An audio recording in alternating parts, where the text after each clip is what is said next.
Ladies and gentlemen, podcasting since 2005. You're listening to Gamertag Radio. With your hosts, podcaster Hall of Famer Danny Peña, the always opinionated Paris Lily, and from outside of the norm, Peter Toledo. This is Gamertag Radio.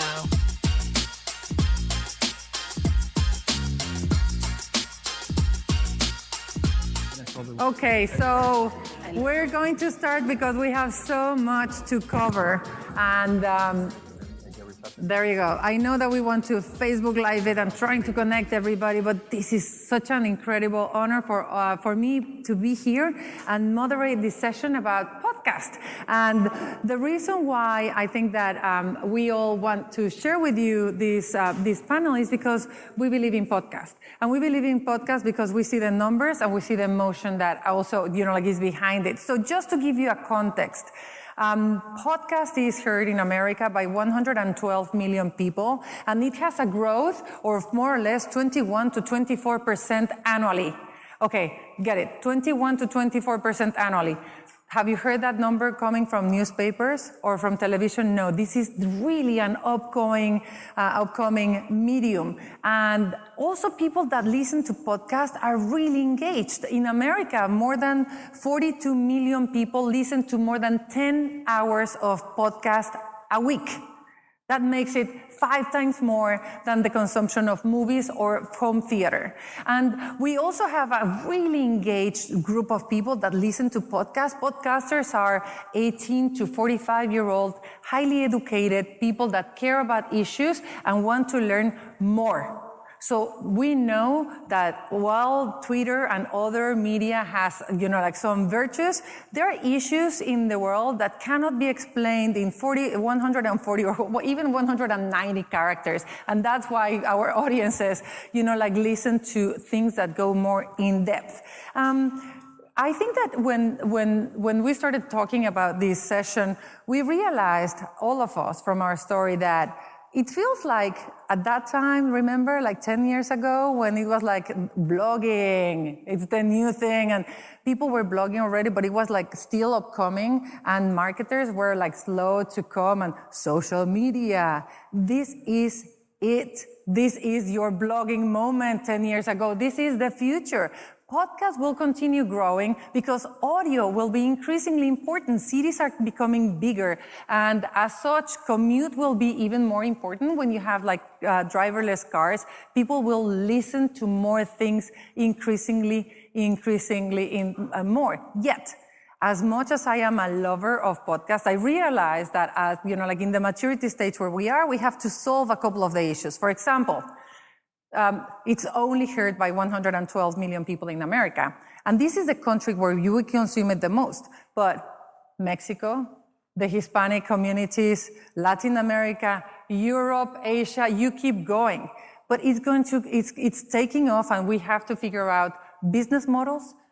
We have to figure out audience. We have to figure out growth. I think that a number of other things that we have to figure out is how to make sure that brands identify this as an opportunity. It's almost like the Hispanics, right? We know the numbers, and yet CMOs are not jumping. Advertisers are not jumping yet. So this session today is an honor for me to be moderating. What we're going to be talking is with top podcasters, media personalities from the Hispanic world, and see why are we so in love with podcasters. What are the tricks and tips that we can learn from your experience? Because I am sure that similar to bloggers, we will have more and more people podcasting in the future. So you want to learn today from your journey, your experiences, and what we have. We also want to talk about the challenges that we've been facing, and what should you take home from this session. So without any further ado, it is my pleasure to introduce, actually, I'm going to ask each of the panelists to introduce yourselves. Please take 30 seconds so that we can get straight into the issue and start talking about podcasting. Yeah. Please. My name is Danny Peña. I've been... I got a little fan there. So I started internet radio in 2001. I was doing it for fun and stuff, and I wasn't thinking about business and everything. And then in 2005, I created a video game podcast called Gamertag Radio. Also, I'm the first Latino that got inducted to the Podcast Hall of Fame 3 years ago. Yeah. All right. Yeah. That's a great intro. Yes, okay. So I am Raquel Cordova, also known as RaqC in the radio world. I come from... Oh my God, the energy of this session. I think what makes my story special is I come from traditional radio background, and that's all I knew all my life, so I was a little confused stepping into the podcast world. I'm also the founder of a nonprofit organization in LA that's dedicated to empowering women. I have my own clothing brand, and I love life. Good stuff. Bring it on to RaqC. There we go, please. My name is Nathalie Farfan, and I am one half of Morado Lens. Also family, I think. And then my one half, Cindy Rodriguez, is right there in the front doing some Facebook. But we created Morado Lens as a way, Cindy's a journalist, I'm a content creator and a producer for many years, and we created the podcast as a way to further engage our audience through a different form of content, and we do this for all our feminists, we do it for all our women that want to be empowered, and we do it for our little brujitas out there who know that it's really about your intuition and sisterhood. So we'll continue doing that. Hi, hola, mi nombre es Jorge Piña, George Pineapple en inglés. I'm the host of a talk show called Excellent, where I take people who have achieved great things and the greatest minds, mostly from the Hispanic world, but from anywhere, and we talk about their habits and tendencies in order to learn from them and elevate the Hispanic culture, because every one of my shows is going to be dubbed completely from English to Spanish and Spanish to English. And I'm glad to say that we're launching today, and our first guest was Claudia Romo Edelman. So you can find the website excellenttalks.com, and you'll see the intros that's up on YouTube. So Thank you. All right. So that's amazing. What a great panel. I am Claudia Romo Edelman. I work for the United Nations on migration. I've been working in the humanitarian world for Everland. And I decided that it was really important to have voices, and I loved having a conversation with you.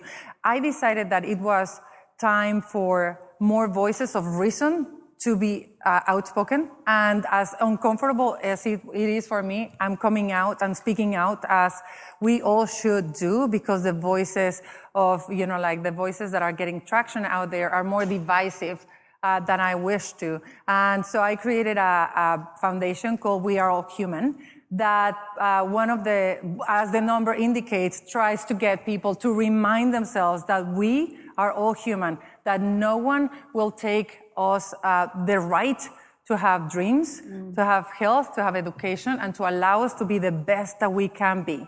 And I think that one of the reasons why I'm so in love with podcasts is because it allows it to be so intimate in the discussion. And as using the access and the power that I have with, with the United Nations and with this framework called the Sustainable Development Goals, I created and launched a podcast called the Global Goals Cast. And if you're interested in having a pop socket, you have no one, I have plenty of you to give. But the Global Goals Cast was launched in January. I'm proud to say that this week we were featured by Apple again, so we're #1 in our category worldwide again. Yeah. And yes, it's great. Led by a Latina. Led by a Latina, yes. So let's get started with our session. So I want to ask, I think that what I want to know is your journey.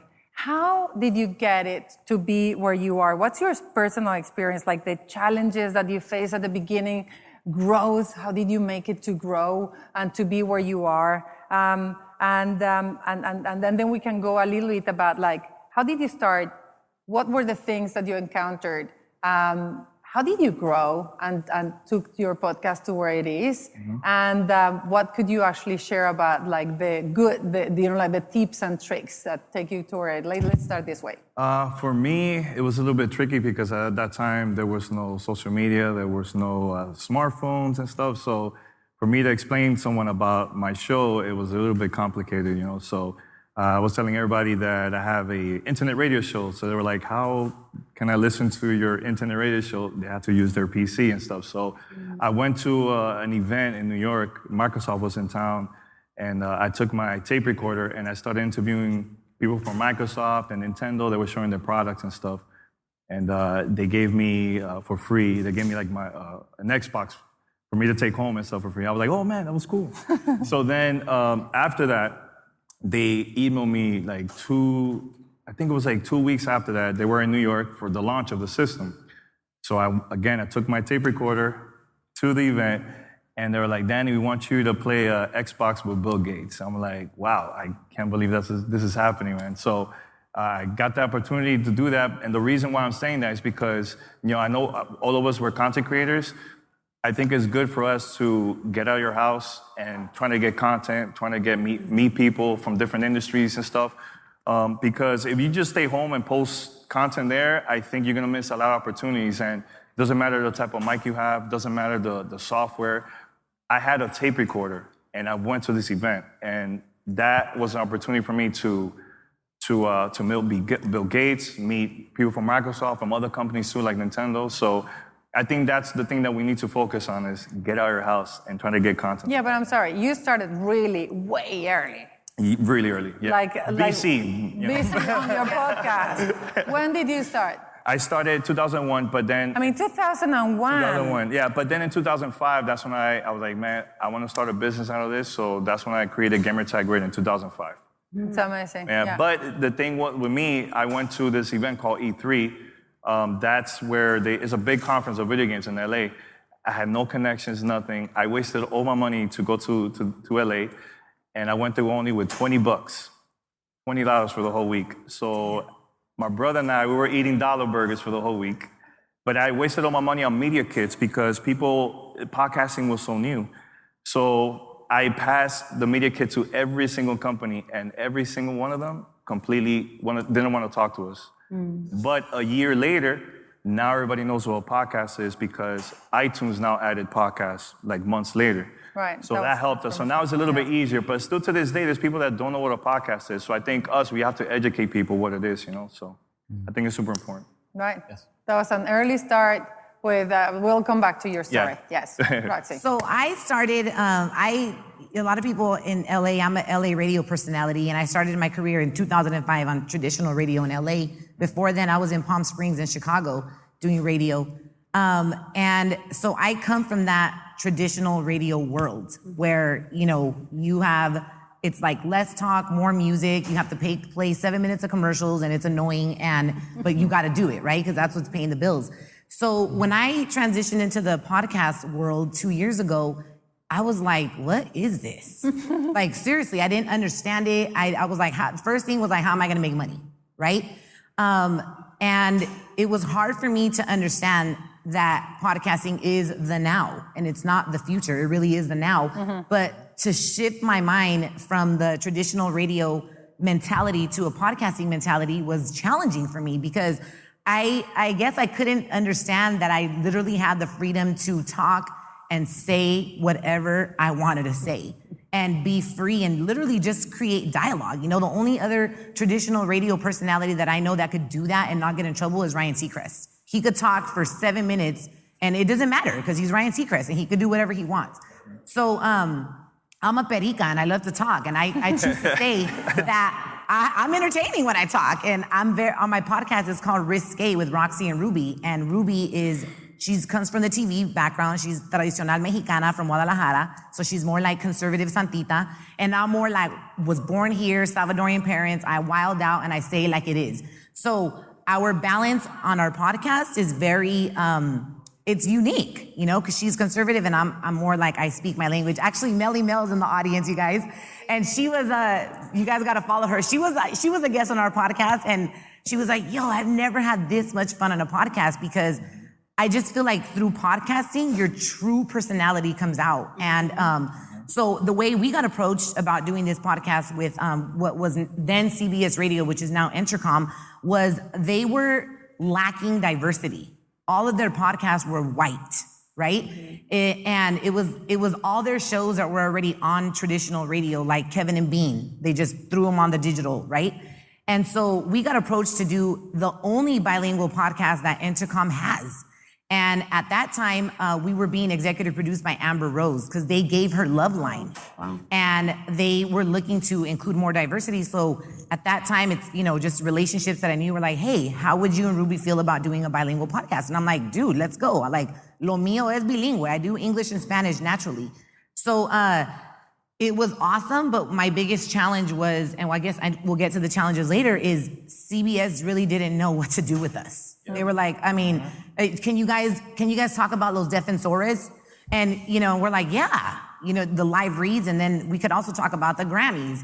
And that was the beauty of having a bilingual podcast, is that we can talk to both advertisers, but they just didn't know how to approach it, and it would frustrate me because I'm all about figure it out. Let's make it happen. So yeah, that's kind of how I got into podcasting, and the freedom that you get on a podcast is incredible. Right. Yep. Yeah. We're gonna talk about later the difference between radio and podcast, and the difference with other media organizations. But let's go on the personal journey. So 2 years ago, we came out with podcasts, and like I mentioned, I did a lot of TV and TV shows. I also came from television, and for me, video was so important that I thought that was the most powerful way to bring out, content. But then when Cindy and I sat down, we're always talking, we don't shut up.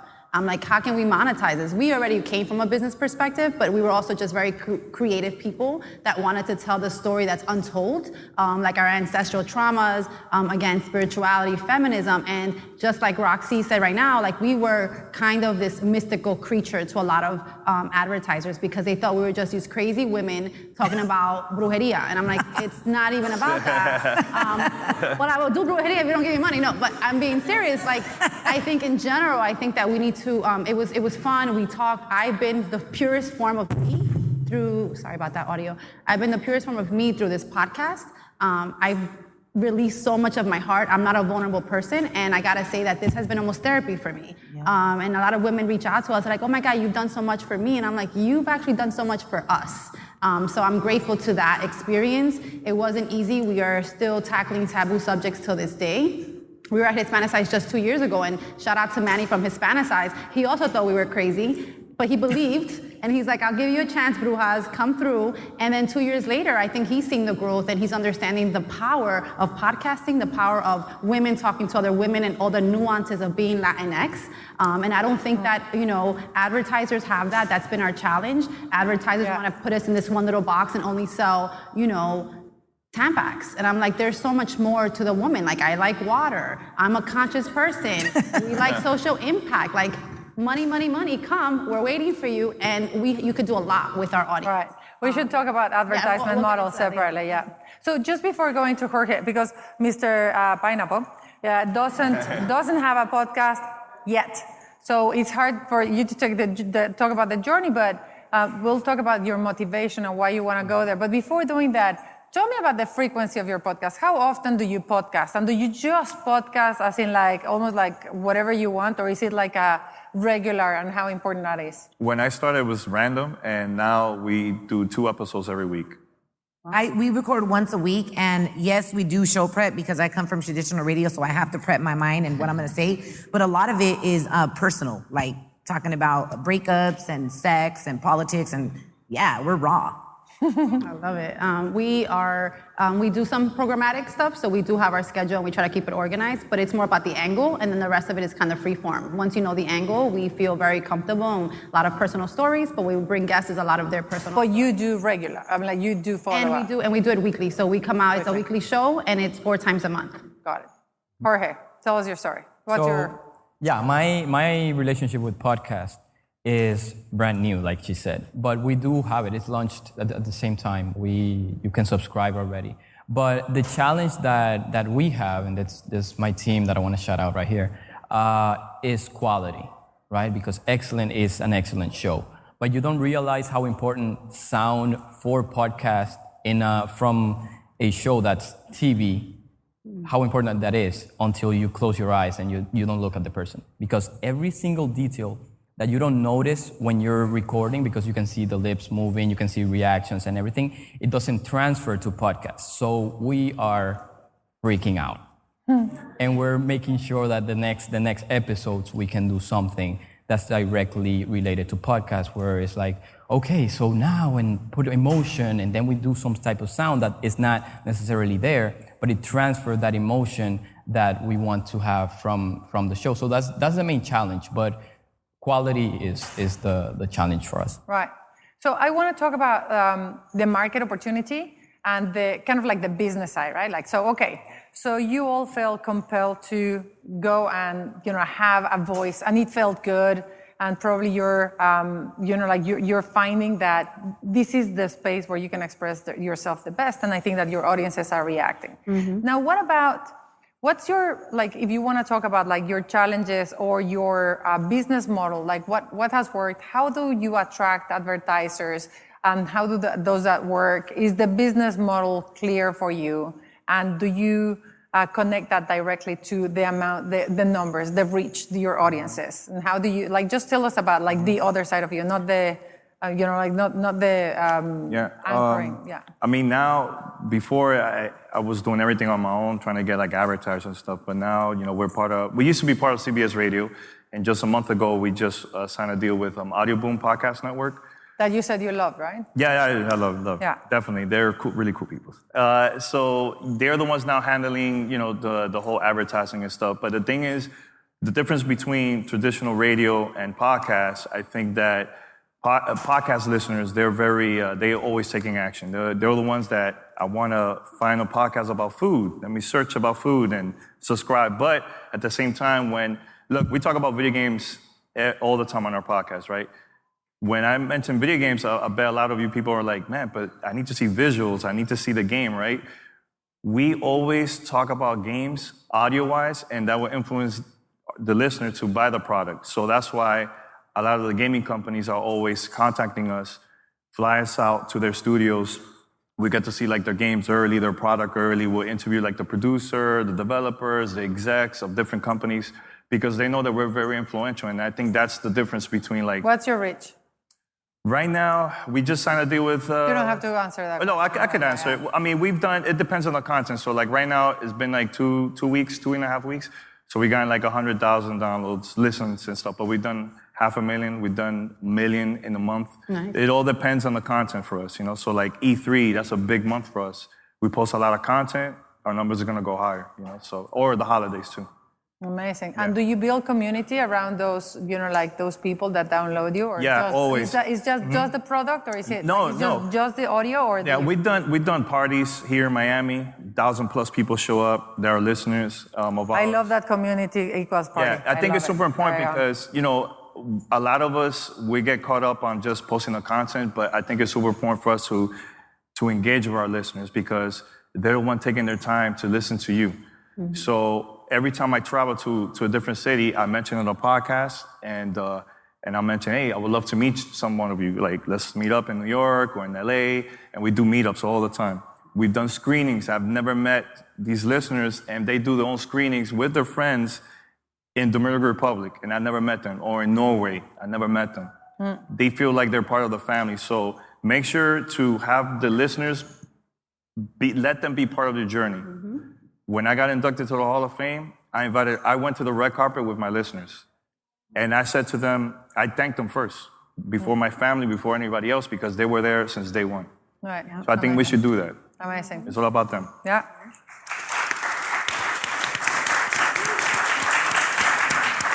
And just to guide your conversation, who here has a podcast or would like to create a podcast or would like to podcast? There we go. So now it's good. It's good for us to know, like, would you like to have some tips from the experts? There we go. Perfect. There we go. Now, let's go into that question with that angle. So our business model with RaqC is we, again, back with traditional radio, it's hard to kind of like erase, 12, 13 years that you've been doing the same thing. A lot of times in radio, the AEs, the account executives, they go out there and they pitch you and they get you gigs and they get you deals. And that dynamic shifted a little bit in podcasting. It was more like, okay, you're going to tap into your resources with CBS Radio when it was that. And so, of course, you got to give them like a one sheet of who you are, your media deck, who clients you've worked with. And so I kind of felt, and not kind of, this is the truth, is account executives at a radio station don't know how to sell a podcast because they're so used to getting local business. Like, let me go to, downtown Honda and it's like it's a local LA radio station. And so they sell it locally, live appearances and all that. But when a podcast is national, international, anybody can hear you, right? So it's more like generic brands, like a water brand that is sold all over the United States. And what I guess my biggest struggle is them not knowing how to position us and sell. And so it's like, I'm the kind of person that I'm not going to wait for you to wake up and smell the coffee. So what did you do? So I would go get my own advertisers. And so what I worked out a deal where I get a percentage of what I bring to the table. And so with your distributor, with my distributor, exactly, which is CBS, which is Entercom. It's now Entercom, right? And so that's one thing that I worked into my contract because, like a true hustler, you're not going to just sit there and be like, well, can you get me a job, or can you get me some advertising money? So I had that openness with them to be able to bring stuff to the table, as well as them bringing stuff to the table. But when I brought stuff to the table, I got more of a percentage on the commission. And so, I mean, I would suggest if you do get a podcast deal, work that in there, right? Like, have the freedom and the openness to say, listen, I got amazing relationships in the business too, because I've been doing this for a long time. So, let's break bread and let's all be happy. Can I say something real quick? Yes. I got super excited that we got signed with CBS like 3 years ago, right? That was in our 10th anniversary. Yeah, I got super excited, big opportunity, but at the same time, don't just sign a contract just because it's a big deal. Make sure to do your research, get a lawyer, and make sure that the contract is good for you. Because at the end of the day, you signed the wrong contract and it could mess up your podcast. It could mess up your RSS feed. Who has a bad contract already going? Anybody? All right, No, just to check. Yeah, just to check. Yeah, we do. Just in case. We do. Just in case. Yeah. That happens. If you don't speak up, trust me, you will get situations where you're like, oh my God. Take advantage of, they will take advantage. So monthly listenership, we have 24,000 usually, but of course when we have celebrities like Rosario Dawson, we reached over 200,000 for that month. So it was really, actually that week, so it was a really good month. So I say try to get celebrities, try to get people with big followings. It does help. Social community is where it's at for you to build your brand. And I'm a big advocate. I know it's audio, but I'm a big advocate of visuals to enhance the audio. So Instagram is so key for you people coming out with a podcast. Visuals, original content, boomerangs. They call us the boomerang brujas because that's all we do. But ultimately, I think my biggest challenge, and I think what the challenge is with podcasting, it's the wild, wild west still. I think, again, marketers don't know what to do with us. I think corporations find it like there's so many layers to get you dollars. We were part of a contract. We were not pleased with it. And the reason why is because it was very programmatic. And what that means, and you should Google this, all of you future podcasters, there's a difference between programmatic and premium advertising. Programmatic means they throw you in a bunch, a computer thinks of what's best for you. We're a Bruja podcast about spirituality, sex, and culture, and somehow the programmatic thought that selling Rogaine made sense for our audience, or selling a drug rehab facility made sense for our audience. It made no sense for our audience. And we had listeners who complained about it. All right. And your listeners is your moneymaker. So if they're not happy with something, try to refocus that energy so that your listeners and your true demographic is respected through that process. But do you know your listeners? Do you have, because that's a challenge. Yes. I'm like, that's an absolute challenge that you don't have really access to the data to communicate or to understand. So, But that's why Instagram is so important and email newsletters are so key, because we reach out to everyone that subscribes to our website. So people at Morado Lens, we have over 500, over 1,000, subscriptions. People write to us all the time with letters, whether they're happy, unhappy. We write to every single one. We have not responded to someone. So really your listenership, like you mentioned, is really key. They are your golden ticket. You should really do stuff around them. But like Raquel said, be a hustler. The podcast, no one has it locked down yet. I'm in terms of the business model, you mean? The business model, they don't know what they're doing. Yeah. And that goes across the board, with many people, whether it's CBS, Audioboom. I've already seen it. I have a lot of friends in all these different pots. And I just feel like there's still this big question mark as to what. So premium advertising is key. And I would say get a media kit that's tight. Your media kit is your conversation with potential Talk to us about that a tiny bit more. So what is your, what's your media kit and what is a premium advertiser? So media kit is basically you let them know what your business is about, what your mission is, and it includes your listenership. It includes, the people that you've interviewed, and it shouldn't be longer than 5 pages because no one wants to sit through that. They have, a marketer has other people that are way more important than you, believe it or not, at least in their eyes. So 5 pages, make it quick, make it cute, great graphics. And if you need to consult someone for a media kit, hit us up. We'll guide you in that way, Morado Lens. Because I know you people are like, well, who do we go to? There are people, they do it for us. And I've been very fortunate because my significant other is a marketer and he's marketed very products that I'm like, ew, right? But I'm understanding that where it's at now is to go teach the marketers. You see what's happening? We are teaching them now what to do with our content. And that's the way it should be done. You need to own that shit and you need to be a hustler and you need to tell them, you know what? That contract is not working for me. I also don't like the 70-30. So I like get the most out of your money because it's your content, it's your listenership, it's your soul that you're giving to them. So. I don't know whether, Jorge, you want to add, I'm just going to start throwing questions like that, like growth and marketing and so on, and whomever wants to catch it. But you just mentioned something about numbers and tell them about your listeners. Hell, it's hard to get listeners, isn't it? I mean, who do you understand that? So in order to get to you might actually have a great relationship with the CEO of a company, and he thinks that's exactly aligned with what I'm doing. As soon as you pass on to the CMO, he's going to say these numbers don't meet my criteria. I'm going to give you $1 for your, for your listeners. So there is an equation there about growth. Throw it at it. How did you grow? Or how growth works? How do you get listeners? How do you, without having to invest so much money on marketing, or what's the marketing technique that works for growth? Before we get to that, yes. I want to say something real quick about marketing. So I have 2 meetings coming up. One is with Rosetta Stone, and we are about to send an email to United. I have 0 listeners, and they told me that they want to meet with me because there is an incredible opportunity with podcasts. So when you sell something on video, it's an infomercial. But because of the structure of podcast, like she mentioned, podcast is intimate. And I heard Claudia say an amazing quote. She said, I'm gonna paraphrase it. Podcast hasn't been tainted by distrust. So people trust you when they hear you on podcast recommending something, because when you sell something on podcast, it's a recommendation. When you sell it on video, it's an infomercial. So our move to go from video to podcast is completely strategic. We know that everybody's going there. So let's do something right now. Who listens to podcasts right now? Leave your hands like that. Leave them up. Yeah. Who didn't listen to podcasts 3 years ago? I know. That's a negative question. Who are the newbies? But about half didn't listen to it. And if I go back 1 more year, a lot of more people are going to say no. And we're talking about, and we're the trendsetters. We're the people who start doing it before because we have to create and we know about it.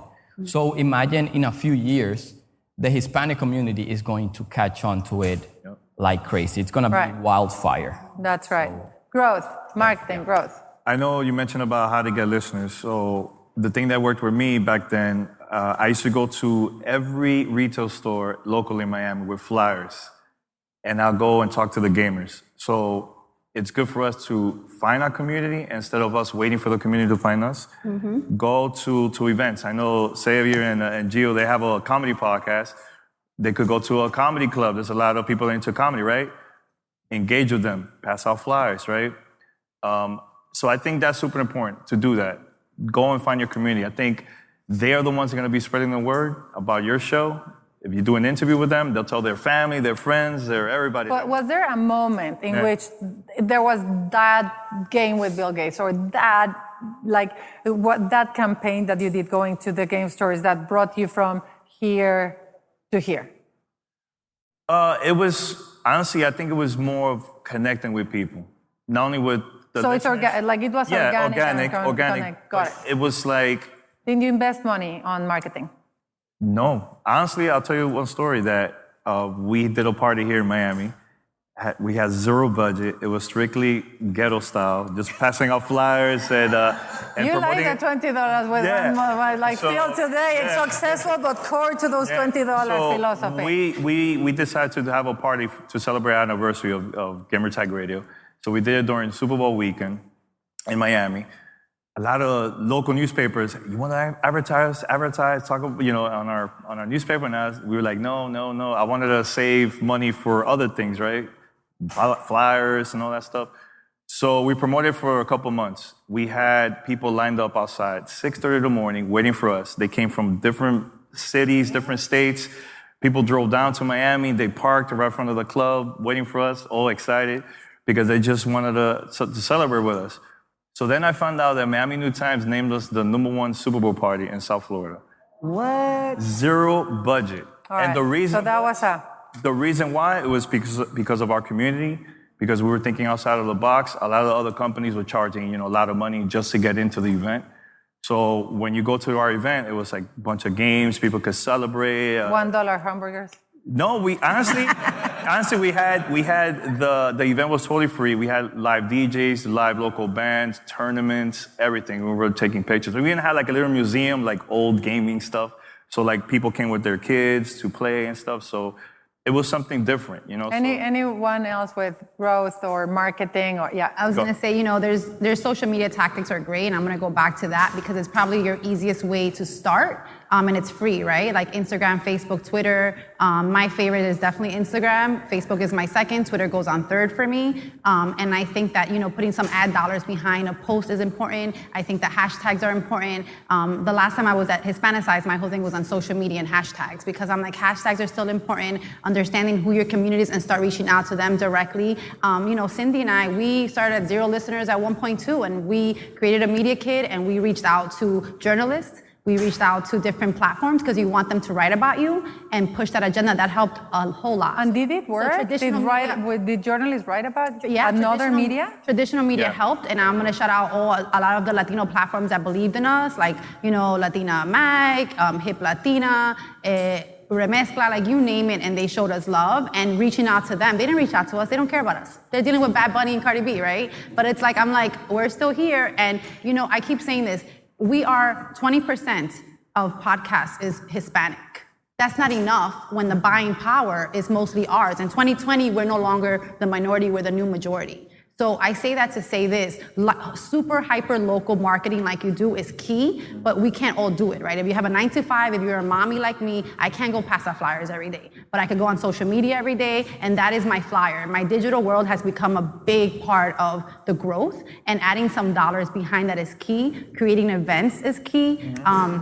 Well, you said doing video as well, right? Like, well, that's social. And then paying is some ads, to hyper focus on who your target market is. So if your market is 18 to 24, go for that. And what about promotion within podcasters? Has that not been, I think that you promote I promote you, you promote me, I give you a shout. Collaboration. Absolutely. Yeah. I think a big part of our growth has been, like you said, booking celebrities, especially like celebrities that are up, are creating some type of controversy and really hitting subjects that you would never hear traditional radio talking about. With the freedom of a podcast is you could talk about stuff in a graphic way, sin pelos en la lengua. And I think that's what people love about our podcast is we're very risque about everything we talk about, right? Like ya te imaginas, from everything. Right? It might be too graphic to say on this day, but really going out there, social media has really helped us. Really kind of committing your guests to post for you. Like, hey, help us promote that you're going to be on the show. You have over 1 million followers on Instagram, and not forcing them, but saying like, look, if you really did, it would really help, right? Like being friends with like their PR. And then they're like, no, we got you. So also what Ruby and I do is we work, we go to like different movie premieres, not like the red carpets, but like the premieres. And we invite, like 40 of our guests to come see a free movie. And then they get to meet us and we get to talk to them. And so I think podcasting really teaches you how to hustle. Yep. And especially when you come from the traditional radio world where, hey, RaqC, we have a gig for you that's going to pay you $1,500 to go do a live appearance. It's like, you don't have people ringing your phone like that. You're like, I got to do this myself. So if you're not a hustler, don't even start a podcast because it's going to suck. Or do it to replace the shrink or something like that, like for different reasons, not to be heard or something, like just as an intimate experience. Go on. Very quick, I know we're all into like social media, which don't get me wrong, I love social media, but remember too, not everybody uses Twitter, not everybody uses Facebook and other stuff. So how can we get them? You have your audience from social media, but the challenge for us is like, we got to get those that don't use iOS devices. What about Android users, So always think about that too, So I want to jump into there's so much to cover. Yeah, I want to jump into the Hispanic market. Yeah. And so Spanish, bilingual, the market, the advertisers, that people, do you actually reach? Do you think that there's, are the Hispanics listening? Have we converted enough in terms of like podcast? I think I want to say something real quick because I have something really sure about that. So I'm brand new, but I'm putting my work into it. So it's our responsibility to attract the Hispanic market. We have to get the soil and the seed so that it grows. So if we have the soil set up so that people start getting content, they hear like, oh, que los chicanos, que excellent está en español y todas esas cosas, then they will come. It's not like you build it, they will come. It's you build it, you work it, you make it with quality and you go for it, they will come. But we need them to come because that's the power. So take it away. I was going to say that. I mean, that's key, but I think that, we have a lot of tias that are in their 40s or tios that are in their 30s and they have iPhones, they have Androids. And they don't even know. I have a whole family, believe it or not, that doesn't even know I have a podcast. Yeah. And so recently I'm like, how do I have 24,000 followers and my family's not showing me love, right? But it's because I literally have to teach them the process of consuming this content. So for us, this education on how to consume it is key. Once they learn the consumption part, the game is over. Like we're in the new majority is taking over. We're gonna have now 1 million listenership because Latinos are actually honing in and now marketers will be kissing your butt to pay you more money. So key is education to our people. My grandma would have voted for someone else if I'm like, abuela, you gotta learn this. So go teach your people. Yeah. Go to the urban. I'm from an inner urban. Advocate for podcasts. Yeah, absolutely. Right, got it. Sometimes I literally will grab people's phones and be like, hi, I'm on Spotify and iTunes. And they're like, pero ¿cómo se encuentra este podcast? Pero yo no sé. And I'm like, oh my God, me puede escuchar toda la semana. ¿Cómo cree? She does that all the time. Yeah. Rachel goes like, very nice to meet you. Can I have your phone? Yes. There you go. You're subscribed to our podcast. To the podcast. And then, but they're clueless. I've noticed like the abuelas and the tios are like, they know how to check Facebook and they know how to check everything, but when it comes to podcasting, they're super confused. They didn't even know they had that app on their iPhone. Yeah. Right. So a couple years ago when I was about to get inducted, Miami Herald interviewed me, right? So I called my dad excited, Pa, I'm on the front page of the newspaper, please go by, go. Uh-huh. So he goes to the supermarket, gets the newspaper, he calls me crying, and he's like, I don't know what you do, but I'm super excited, I'm super proud of you. So I had to explain to him, Pa, it's the podcast, you listen to TuneIn Radio, always listen to radio stations in the Dominican Republic. Think of it as, it's not live, it's recorded. You can listen to us to TuneIn Radio. He's like, oh, okay. Now, he's a cab driver, right? So he's always now nonstop. Every time he has a passenger, he's like, you listen to a podcast? Hey, let me show you my son. So he'll go to his phone and show it to them and stuff. So it's about educating people. Right. So I know that the time is coming to an end soon, and you have not mentioned two things that for me are so important, which is cross-promotion within the medium, because one thing is educate, which is already an effort, but there's a community of podcasters that are junkies. I mean, like 10 hours a week consumption of a medium is huge.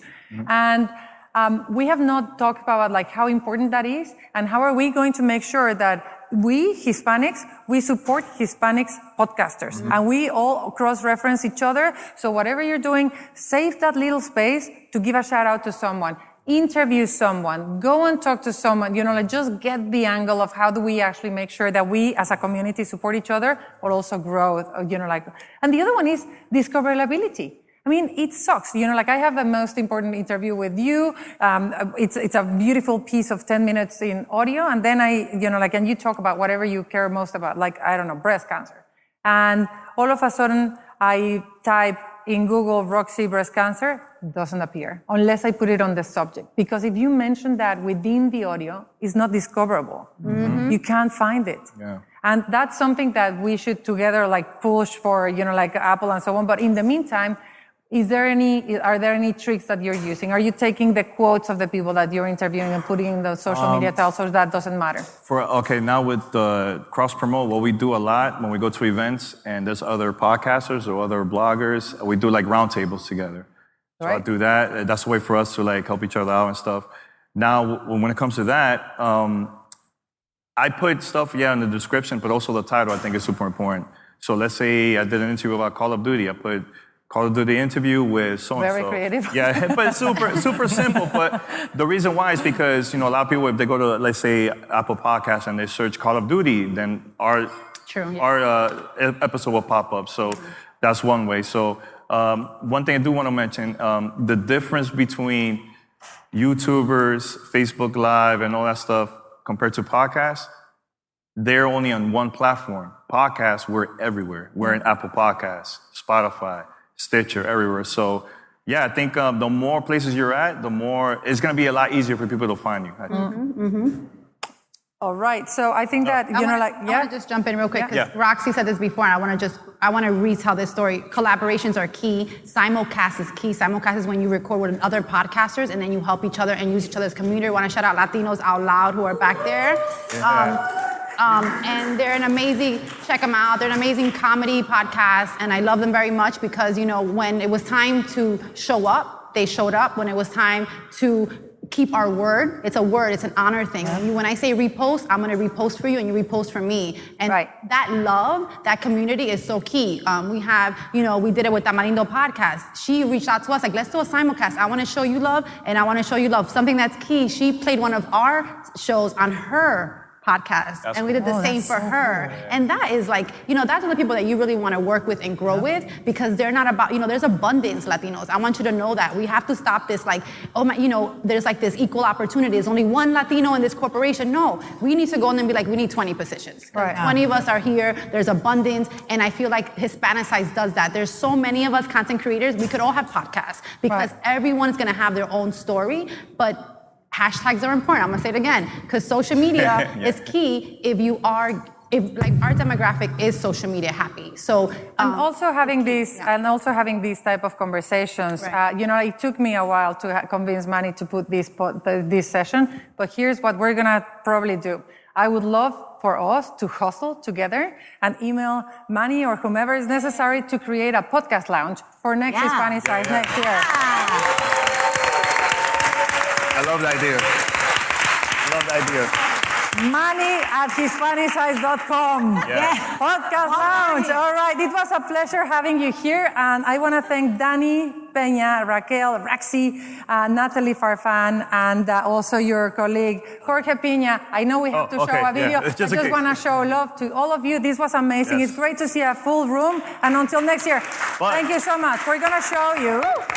We're going to show you a piece of video. Yes, so I created a documentary about my life as a podcaster and plus how we started and everything. It's called Gamertag Radio Podcast Story. I made this using iMovie, strictly iMovie. The reason why I did that is because to show people, doesn't matter what type of software you have, equipment, what matters is the content. So just want to show it to you and hope you like it. We're going to show a trailer. Thank you so much for being here today. Thank you, guys. Thank you so much. Thanks a lot. Great. It was an honor. Is the king of podcasting. Podcasting, word of mouth, it's all about the community. Don't do a show that pleases others. Be yourself. We just always enjoy connecting with people. I mean, the guy's walking around with a cassette deck. He's a master of his craft. Gamertag's a big deal. Never forget where you came from. Riding from the bottom, coming all the way up to the top. I can do this. Yo sé que Gamertag Radio va a llegar muy, muy lejos. Oh, let's make some noise!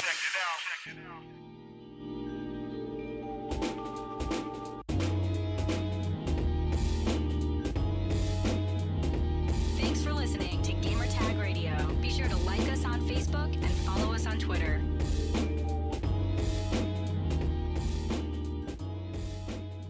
Thank you for listening to Gamertag Radio. If you'd like to donate and help us out for future events and more coverage and also better audio equipment, head over to donate.gamertagradio.com. That's donate.gamertagradio.com. Thank you.